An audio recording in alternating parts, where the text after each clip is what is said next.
హిందూ బంధువులందరికీ అట్లాగే మన 24/7 న్యూస్ టీవీ ప్రేక్షకులందరికీ ఉగాది విశ్వావసునామ సంవత్సర ఉగాది శుభాకాంక్షలు.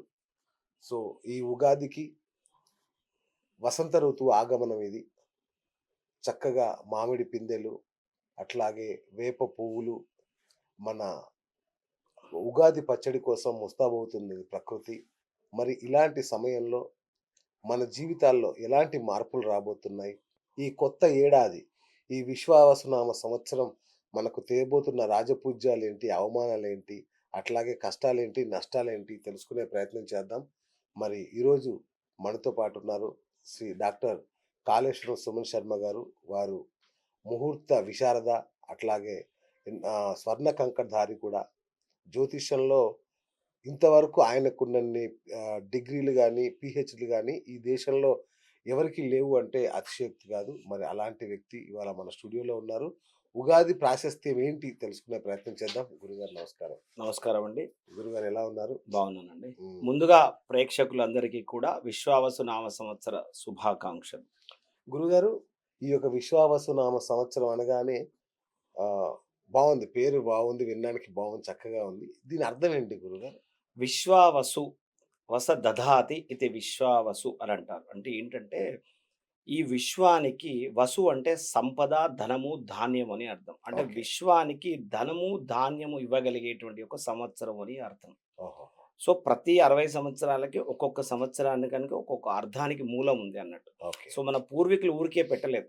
ఈ సంవత్సరానికి సంబంధించినటువంటి ఇండికేషన్ మనకిచ్చారు. ఒక ఓకే. పేరులో మనకు ఆ ఇండికేషన్ ఇచ్చారు మనకు. ఓకే. అంటే ఈ సంవత్సరం ఎలా ఉండబోతుందనే దానికి ఆ ఒక అచ్చా! వర్డ్‌లో మనకి ఆ పేరులోనే ఆ పేరులోనే ఆ ఒక అర్థాన్ని మనకు నిక్షిప్తం చేశారు మన వాళ్ళు. ఇది 39వ సంవత్సరం గురుగారు ఇది? అవునండి. ఆ! ఈ యొక్క పర్టిక్యులర్ విశ్వావసు నామ సంవత్సరంలో పాడి పంటలు అద్భుతంగా వృద్ధి చెందుతాయి. ఓహో! అందరూ కొంచెం ఆధ్యాత్మికపరమైనటువంటి డైవర్షన్ అవుతారు. ఓకే. అందరూ కూడా యుద్ధాలు అవి మానుకుంటారు. హ్మ్. అందరం సుఖంగా, సంతోషంగా, భోగభాగ్యాలతో ఉండాలనే కాంక్ష పెరుగుతుంది. ఓకే. సో యుద్ధాలేమన్నా ఉంటే కూడా అవి తగ్గుముఖం పడతాయి. అన్ని ప్రపంచవ్యాప్తంగా కూడా పంట పొలాలన్నీ కూడా మంచి బ్రహ్మాండంగా ఉంటాయి. హుహు. మంచి సస్యశ్యామలంగా ఉంటారు. రైతులకు అద్భుతమైనటువంటి యోగకాలం ఈ సంవత్సరం. ఓహ్! వర్షాలు కూడా మంచిగా పడతాయి. అది కూడా ఇష్టం వచ్చినట్టు కూడా ఎట్లా పడితే అట్లా వరదల్లాంటి వర్షాలు పెద్దగా ఏమి ఉండవు. మనకెంత కావాలో అంత వర్షాలుంటాయి. అంత ఎండలే ఉంటాయి. అంత చలే ఉంటుంది. ప్రకృతి అద్భుతంగా సహకరించేటువంటి ఒక సంవత్సరం ఈ విశ్వావసు నామ సంవత్సరం. అబ్బా! శ్రీకారం మంచి మాటతో శ్రీకారం చుట్టారు. చాలా అదే నేను సంతోషం. చెప్తున్నా. చాలా రోజుల నుంచి అవును. మనం ఒక రకమైనటువంటి ఇబ్బందులలో ఇబ్బందుల్లో ఉన్నాము. ఉన్నాం. ప్రపంచవ్యాప్తంగా అవును. మనమనే కాదు. అవును. ప్రపంచవ్యాప్తంగా చాలా మంది చాలా రకాల ఇబ్బందులలో ఉన్నాము. అంటే ఒక్కొక్కసారి కొంచెం కరోనా కొట్టిన దెబ్బ కూడా ఇంకా ఇంకా కోలుకోవడానికి కూడా కోలుకోలేదండి. అవును. చాలా రకాల ఇబ్బంది అవును. పడుతున్నాడు. మనం అవును. ఫైనాన్షియల్ కావచ్చు, అన్ని రకాలుగా కూడా కావచ్చు. బట్ ఈ సంవత్సరం అవన్నీ కూడా మనం మర్చిపోయి హ్యాపీగా సుఖ సంతోషాలతోటి అందరం కూడా హ్యాపీగా ఉండేటువంటి ఒక పరిస్థితి ఖచ్చితంగా ఈ విశ్వావసు నామ సంవత్సరంలో ఉంటుంది. కానీ మీరింత ఆశ్వాసన కలిగిస్తున్నారు మాకు. ధైర్యాన్ని ఇస్తున్నారు గానీ, లోలోపల ఒక చిన్న భయం ఉంది. చెప్పండి. షష్టగ్రహ కూటమి అనేది ఒకటి భయపెడుతుంది అందరిని. ఎందుకంటే 2019లో షష్టగ్రహ కూటమి వచ్చినప్పుడు కరోనా వచ్చింది. హ్మ్. మళ్ళీ ఇప్పుడొస్తుంది. ఈ నెల 29 తారీఖున మళ్ళీ మనకి రాబోతుంది షష్టగ్రహ కూటమి. అట్లాంటి ఉపద్రవం ఏమైనా రాబోతుందేమో అని అయితే ఆందోళన. వాస్తవంగా అండి జ్యోతిష్యంలో 2 విషయాలను మనం తీసుకోవాలండి పరిగణనలోకి. గురుగారు. ఒకటి వ్యక్తిగతమైనటువంటి ఒక మనిషి యొక్క జాతకాన్ని పరిశీలన చేసి చెప్పేటువంటి దాన్ని జ్యోతిష్యం కింద తీసుకుంటాం. అవును. అదేవిధంగా సిద్ధాంతం అనేటువంటిది ఒకటి ఉంటుంది. అంటే ప్రకృతి ఎలా ఉంటుంది, పంట పొలాలు ఎలా ఉంటాయి, బంగారం అంటే అన్ని రకాలైనటువంటి రైట్. వస్తువుల రేట్లు ఎట్లా ఉంటాయి, యుద్ధాలు ఎలా జరుగుతాయి, అదేవిధంగా గ్రహాలు ఎలా ఏర్పడుతూ ఉంటాయి, గ్రహాల యొక్క సంచారం ఎలా ఉంటుంది, ఈ కాంబినేషన్స్ అన్ని కూడా సిద్ధాంతంలో చెప్పబడతాయి. ఓకే. అయితే ఇప్పుడు ఎవరైతే యూట్యూబ్‌లలో ఈ షష్టగ్రహ కూటమి విషయంలో బాగా భయపెడుతూ, ఈ అవును. రాసుల వారి తలరాతలు మారిపోతాయి, లేదా వీళ్ళు చనిపోతారని ఇష్టం వచ్చినట్టుగా పిచ్చి పిచ్చిగా చెప్తున్నారు అవును. కదా! నేను నిర్మోహమాటంగా అయితే ఈ విషయం మీకు క్లారిటీ ఇస్తానండి. అంటే ఈ ఈ వేదిక మీద నేను ప్లీజ్. ప్రజలకి నేను ఒక ప్లీజ్. క్లారిటీ ఇస్తాను. యాక్చువల్‌గా షష్టగ్రహ కూటమి ఉండదండి. హ్మ్. ఇది పంచగ్రహ కూటమి. అవునా? చంద్రుడు ఎప్పుడు కలిసి వచ్చేటువంటి దాన్ని కూటమి కింద తీసుకోకూడదు. ఓకే. అది సిద్ధాంతంలో చాలా స్పష్టంగా చెప్పబడ్డది. ఎందుకంటే చంద్రుడు ఒక గడిలో 2:30 రోజులు మాత్రమే ఉంటాడు. ఓకే. ఓకేనా? అంటే 2 నక్షత్రాలు సుమారుగా 9 పాదాలు మారుతాడు చంద్రుడు. హ్మ్. సో, అక్కడ చంద్రుడు వస్తే ఆ షష్టగ్రహ కూటమండి అని అనకూడదు. యాక్చువల్లీ ఇది పంచగ్రహ కూటమి. ఆ! ఆ పంచగ్రహ కూటమిలో కూడా అద్భుతమైన ఇండికేషన్స్ ఇచ్చారు. సరే మన గత చరిత్ర ఓ 1000 సంవత్సరాల చరిత్ర ఊరికే అట్లా చూచాయిగా అనుకున్నామనుకోండి. అత్యధికంగా ఎప్పుడు మరణాలు జరిగినాయి, వేల లక్షల సంఖ్యలో ఎప్పుడు చనిపోయారు అని గనుక మనం గనుక కొన్ని కొన్ని తీసుకున్నామనుకోండి ప్రామాణిక. ఓ 1520 సంవత్సరాల ఆ పర్టిక్యులర్ ఆఫ్ సమయంలో తీసుకోండి. పానిపట్ యుద్ధం జరిగింది. లక్షల మంది చనిపోయారు. ఓకేనా? అలా జరిగిపోయినప్పుడు లేదా కురుక్షేత్ర యుద్ధం జరిగినప్పుడు, ఇలాంటి కరోనా లాంటి విపత్కరమైన పరిస్థితులొచ్చినప్పుడు సుమారుగా 1896 1904 అనేటువంటి సంవత్సరంలో ఈ పంచగ్రహ కూటమి వల్ల ప్లేగ్ వ్యాధి వచ్చి కూడా కొంత మిలియన్స్ ఆఫ్ పీపుల్ చనిపోయారని కూడా ఆ రోజులలో బ్రిటిష్ వాళ్ళు రాశారు. ఓకే. అంటే అప్పుడు వాళ్ళేంటంటే మనం లక్షలలో అంటే వాళ్ళు మిలియన్స్‌లో తీసుకుంటారు కాబట్టి అవును. అవును. కొన్ని రకాల మిలియన్స్ ఆఫ్ పీపుల్ చనిపోయారంటే మనకొచ్చే వరకు కోట్ల మంది చనిపోయారని కూడా రికార్డ్స్ ఉన్నాయి. అవును. సో, ఈ ప్రకృతిని ఇండికేట్ చేయడానికి మన వాళ్ళు మనకు సింప్లిఫై చేశారు. హ్మ్. అంటే విపత్తులొస్తాయండి. ఎలా వస్తాయి? ఎప్పుడొస్తాయి? అనే దానికి మనకొక క్లారిటీ ఇచ్చారు. ఓకే. కానీ దీన్నేదో ఒక అద్భుతంగా భూతద్దంలో పెట్టి, దీన్ని చూపిచ్చి, భయపెట్టి, దాన్ని రాశులకు ముడిపెట్టి, ఇలా జరుగుతదండి, అలా జరుగుతదని భయపెట్టడం అయితే తప్పు పద్ధతండి. అసలేమన్నా అవుతదా? కాదా? నేను చెప్పేది ఆ! వినండి. రెండోది, ఓకే. ఆ కూటమి ఎక్కడ కడుతున్నారు? దానికో పద్ధతి ఉంటది గదండీ! ఓకే. ఇప్పుడు 2019లో ఆహ్, డిసెంబర్ 26వ తారీఖు రోజు ఇదే పంచగ్రహ కూటమి సంభవించినప్పుడు, ఈ జ్యోతిష్యులందరూ ఏడ పండుకున్నారు మరి? హ్మ్. ఏడ పండుకున్నారు? ఇప్పుడు 10 ఏళ్ల నుంచో, 20 ఏళ్ల నుంచో జ్యోతిష్యం చెప్పేటోళ్ళు గదా! ఇప్పుడు యూట్యూబ్‌లలో చెప్పేటోళ్ళంతా. అవును. అవును. అప్పుడు మీకు తెలివి లేదా? అప్పుడు మేల్కొని అప్పుడు ఎందుకు చెప్పలే మరి? అప్పుడు 2017 ఆగస్టులోకొచ్చి ఈ 6 నెలల్లో కరోనా రాబోతోంది, ఒక విపత్కరమైన పరిస్థితి ఏర్పడుతుందని ఎందుకు చెప్పలేకపోయారు?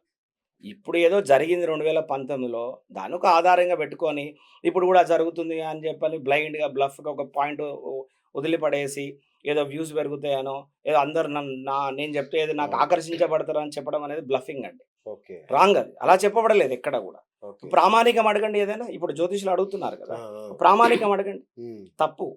ఆ కూటమిలకు సంబంధించి కొన్ని ఇండికేషన్స్ ఇచ్చారు. ఆ ఇండికేషన్స్ నేను కొన్ని చెప్తాను వినండి. ఎప్పుడైనా ఈ యొక్క పంచగ్రహ కూటమి సంభవించినప్పుడు మనకేం చేశారంటే, ఖచ్చితంగా కూటమికి బిఫోర్ గాని, కూటమికి ఆఫ్టర్ గాని ఖచ్చితంగా మనకు గ్రహణాలొస్తాయి. ఓకే. చంద్రగ్రహణము, సూర్యగ్రహణం ఏర్పడుతుంది. అచ్చా! ఈ చంద్ర సూర్యగ్రహణాలు ఏ ప్రాంతంలో అయితే ప్రభావితాన్ని చేస్తుందో అక్కడ కరువు కాటకాలు గాని, అక్కడ ఇబ్బందులు కలుగుతాయి అనేటువంటిది మన శాస్త్రం చెప్పింది. ఓకే. దాన్ని పరిగణలోకి తీసుకోవట్లేదు. ఏమైనా షష్టగ్రహ కూటమి, పంచగ్రహ కూటమి మొత్తం లోకమంతకి ఎట్లా పెడతారు? హ్మ్. ఇప్పుడు 2019లో డిసెంబర్ 26వ తారీఖు వచ్చినప్పుడు మనకు గ్రహణం కూడా సంభవించిందప్పుడు. ఆ గ్రహణము ఎక్కడ ప్రభావితం చేయబడ్డది అంటే, మన ఇండియాలో వచ్చింది, చైనాలో వచ్చింది, పాకిస్తాన్‌లో వచ్చింది, ఆఫ్ఘనిస్తాన్‌లో వచ్చింది, శ్రీలంకలో వచ్చింది, బంగ్లాదేశ్‌లో వచ్చింది. అత్యధికంగా మన గ్రహణ ప్రభావం మనకుంది. So, okay. కరోనాలో బాగా దెబ్బతిన్నది మనమే. మిగతా దేశాలు అవును. పెద్దగా కాదు. అవును. మనమే ఎక్కువగా దెబ్బతిన్నాం. ఎందు వాస్తవంగా చెప్పాలి. అవును. ఇప్పుడు అలాగే ఈ పంచగ్రహ కూటమి వచ్చినప్పుడు కూడా ఇంకొక ముఖ్యమైన విషయం అండి. కాంబినేషన్స్‌లలో ఆహ్, కొలెటరల్ డామేజ్ అని ఒక పదం వాడుతుంటాం చూసారా? ఒక అవును. 2 పెద్దవాళ్ళు కొట్లాడుకుంటాట మధ్యలో ఉన్న వాళ్ళు చనిపోతారు. అవును. ఒక 2 మొఘల్ సామ్రాజ్యం వాళ్ళును మన వాళ్ళు కొట్లాడుకున్నారు. ఛత్రపతి శివాజీ వాళ్ళు కొట్లాడుకున్నారు. అవును. 2 యోధులు కొట్లాడుకుంటే ఏమైందంటే ఇక్కడ చాలా మంది సైనికులు, చాలా మంది ప్రజలు చనిపోయారు. అవును. అలాగే గ్రహాలలో ఒక 2 అద్భుతమైనటువంటి బలమైన 2 గ్రహాలున్నాయండి. ఒకటి బృహస్పతి, 2 శనీశ్వరుడు. హ్మ్. వీళ్ళు సమగ్రహాలు. అవును. వీళ్ళు యుద్ధం చేస్తుంటే ఇక వాళ్ళు చేస్తూనే ఉంటారు. ఓళ్ళు గెలవడం, ఓళ్ళు ఓడిపోవడం ఉండదు. ఆ! అందుకే వీళ్ళ సమగ్రహాల కింద తీసుకుంటాం. ఓకే. సో, ఎప్పుడైనా గురుశెల్లు కలిసినప్పుడు మాత్రమే ఈ కూటమిలో విశేషంగా చెప్పుకోవాలి. హుహు. అర్థమవుతుందా? ఈసారి కలిగేటువంటి ఒక పంచగ్రహ కూటమిలో గురువు, శని కలవడం లేదు. ఓకే. గురువు ఆల్రెడీ వృషభంలో ఉన్నాడు. శని, రాహు మిగతా గ్రహాలు కలుస్తున్నాయి. కుజకేతువులు, గురువు మినహాయించి మిగతా వాళ్ళందరూ కలుస్తున్నారు. బృహస్పతి అన్న, గురువు అన్న ఒకటేనా? 2 ఒకటే. అచ్చా! ఎప్పుడు కూడా గురువుతో కూడుకున్న శనికే మీకొక విధ్వంసం గాని, ఇబ్బంది గాని కలగజేసే అవకాశాలుంటాయి. అచ్చా! అచ్చా! రెండో ప్రామాణికం ఏంటంటే, ఈసారి మొన్న గ్రహణం వచ్చిందండి. మనకు అవును. కనపడలేదు. రేపు 29 కూడా గ్రహణం వస్తుంది. సూర్యగ్రహణం వస్తుంది. మనకు కనపడటం లేదు. ఈ ఎఫెక్ట్ ఎక్కడుంది? అమెరికా మీద ఉంటుంది. కెనడా మీద ఉంటుంది. ఓకే. ఐస్‌లాండ్ మీద, గ్రీన్‌లాండ్ మీద, స్కాట్లాండ్ మీద కొన్ని దేశాల మీద ప్రభావితం చేస్తుంది. లండన్‌లో ఓకే. ఇప్పుడు వచ్చేటువంటి కొంచెం స్పెయిన్ మీద, స్వీడన్‌లో ఈ దేశాల మీద ప్రభావితం చేస్తుంది. సో, ఈ పంచగ్రహ కూటమి వల్ల కలిగే వచ్చే ఇబ్బంది ఆ దేశాల ఆ ప్రజలు ఇబ్బంది పడతారు. దీన్ని రాశి ఫలాలకు పట్టుకొచ్చి ఇదేదో అద్భుతాలు జరిగిపోతాయని ఒకళ్ళు లేదా ఇదేదో గండాలని చెప్పని ఒకరు, ఇది అవును. రాంగ్ అండి. ఇది ఓకే. ప్రామాణికమైన అంశం కాదు. బా. రెండవ విషయం, దయచేసి ఈ వేదిక ద్వారా నా నా తోటి జ్యోతిష్యులకు కూడా నేను ఇవ్వగలిగేటువంటి విన్నపమే, అది మీ ఇష్టం, నేను మీ ఆలోచన నేను అంతే మార్చలేను. బట్ విన్నపం ఏంటంటే, మీ మాటనో మీ ఇంటర్వ్యూనో వింటే కొంచెం ఎదుటివాడికి కొంచెం ధైర్యం తెచ్చే ప్రయత్నం చేయండి కానీ, ఓ భయపడిపోయో లేకపోతే ఏ పూజలు చేయాలనుకొని తెల్లారి ఉరికే ప్రయత్నాలు, అలాంటి భయం భయం పెట్టేటువంటి పనులైతే చేయకండి. చేయకండి. రెండో విషయము, ఈ గ్రహాలు ఇలా కలవడం వలన ఒక 4 రాశుల వాళ్ళు ముట్టుకున్నదల్లా బంగారం అయితది, బంగారం వందల అయితది. కోటీశ్వరులు అయిపోతారని చెప్తుంటే పిచ్చా అండి అవును. అదేమన్నా? అంటే 12 మందిలో నలుగురు కోటీశ్వరులు అయితారా? నక్కతోక తొక్కినట్టే ఆ! అంట. ఇప్పుడు 12 మందిలో నలుగురికి అద్భుతాలంటే నలుగురు కోటీశ్వరులు అయిపోతారా? ఇదేం మాట? రెండవది, ఈ రాశుల వాళ్ళకు చావులు రుచి చూడాల్సొస్తది. లేదా చనిపోయేటువంటి అవకాశం. అంటే 12 మందిలో ముగ్గురు చనిపోతారా? ఇదేంటి చెప్పడం? వ్యక్తిగతమైన జాతకం ఒకటుంటది. ఆ పరిశీలన చేయాలె. దయచేసి నేను ఈ వేదికగా నాతోటి బ్రాహ్మణులకు, నాతోటి జ్యోతిషులకు నేను చెప్పాలనుకునేది ఏంటంటే, మీ మాటలు గానీ, మీ ఇంటర్వ్యూ గానీ ఏదైనా వింటే నాలెడ్జ్‌ఫుల్ అయ్యేటట్టుగా చేయండి. లేదా సపరేట్ కూకోండి. ఈడ భయపెట్టి, పిచ్చి పిచ్చి చేసి, ఈ జ్యోతిష్యానికి ఆపాదించి ఇప్పుడు ఏమైపోతుందంటే, జన విజ్ఞాన కేంద్రం వాళ్ళకో, ఈ మిగతా అవును. వాళ్ళకి ఏమైపోతుందంటే, ఈ జ్యోతిష్యం ఫేకు, అవును. జ్యోతిష్యులు అని చెప్పి అనవసరంగా తిట్లు తినాల్సిన పరిస్థితి వస్తుంది. కరెక్ట్ అండి. అవును. సో, మీరు చేసేటువంటి అడమైన చేష్టల వల్ల ఒక వృత్తికి శాస్త్రానికి తలవంపులు తెకండి. ఇది రైట్. నిర్మోహమాటంగా కోరుకున్నా. ఈ పంచగ్రహ కూటమి వల్ల ఎలాంటి నష్టము మన భారతదేశానికి లేదు. మన ప్రాంతానికి ఎలాంటి ఇబ్బంది లేదు. ఇంకా విశ్వావసునామ సంవత్సరం వల్ల అద్భుతమైన శుభ ఫలితాలుంటాయి. రియల్ ఎస్టేట్ మంచిగా యాహ్! రైజ్ అవుతది. సూపర్. పంట పొలాలన్నీ కూడా మంచిగా బ్రహ్మాండంగా ఉంటాయి. సకాలంలో వర్షాలు పండుతాయి. అన్ని ధరలు నియంత్రణలో ఉంటాయి. యుద్ధాలు కూడా తగ్గుముఖం పడతది. దాంట్లో భయపడాల్సిందేం లేదు. కొంచెం అమెరికా, స్పెయిను, హ్మ్. ఐస్‌లాండ్, గ్రీన్‌లాండ్ ఇట్లాంటి కొన్ని దేశాల మీద ప్రభావితం మాత్రం ఖచ్చితంగా ఉంటది. ఆల్రెడీ ఆ ఉండదని దిశగా నేను అనడం ప్రభావం లేదు. నడుస్తుంది ఇప్పుడు. నేను ఉండదని నేను అనడం లేదు. అందుకోసం మనకి ఇండికేషన్ చెప్తున్నాను వినండి. ఇలా కూటమి వచ్చినప్పుడు ఏ ప్రాంతంలో గ్రహణం సంభవిస్తదో ఆ అదే. ప్రాంతానికే ఎఫెక్ట్ ఎక్కువుంటది. సూపర్. చాలా క్లియర్‌గా చెప్పారు గురుగారు. ఇంకొకటి